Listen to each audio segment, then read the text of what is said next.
एक त्रिलोचन जी नाम के भगत थे और व्यापार बड़ा था धन का, तो संत शाला बनवाई संतों के रहने के लिए और खूब संतों के सेवा पत्नी सहित मिलकर करते। अब उनके मन में आया कि अगर कोई एक नौकर ऐसा मिल जाए जो संतों की मन की बात जानकर उनको भोजन पवाए।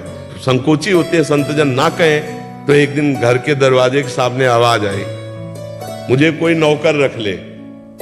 भगवान, स्वयं भगवान, ये भक्तमाल ग्रंथ में लिखा हुआ है। उनका पेमेंट कुछ नहीं, बस भोजन।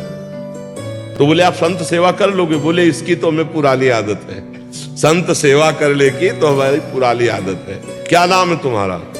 तो बोले वैसे हमको लोग अंतर्यामी कहते हैं। शर्त ये थी उनकी, उन्होंने कहा कि हम जितना भंडारा होगा सब संतों को हम पवाएंगे, दूसरे की जरूरत नहीं, लेकिन हमारा भोजन तुम्हारी पत्नी बना के हमें पवाएगी। और बोले तुम्हारी पत्नी पीसेगी वो पवाएगी, पर किसी से कहेगी नहीं, और जिस दिन कह देगी उस दिन मैं चला जाऊंगा। और वर्षों ये चलता रहा। अब उसको जाने कोई टाइम नहीं मिलता, भगवान इतना भोजन स्वयं पा लेते। अब वो मान लो 2.5 किलो रोटी पानी है तो उनके लिए 2-2.5 किलो 3 किलो क्या पाना। अब वो 3 किलो पीस करके उसके अनुसार दाल बनाना, फिर रोटी बनाना, तो उसको कहीं टाइम नहीं मिलता।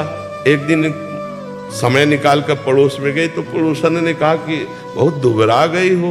उनका बताना नहीं, हमारे यहाँ एक नौकर आया, बहुत सेवा करता है पर बहुत खाता है। अब वो अंतर्यामी भगवान अंतर ध्यान।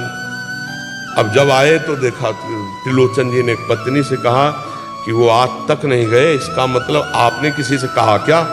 उनका हाँ, पड़ोसन से कह दिया। और वो बहुत रोए।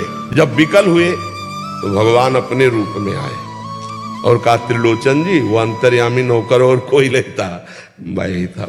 इसीलिए संतों ने कहा है कि सबसे बहुत होश में मिलो, ना जाने किस रूप में नारायण आ गए हो।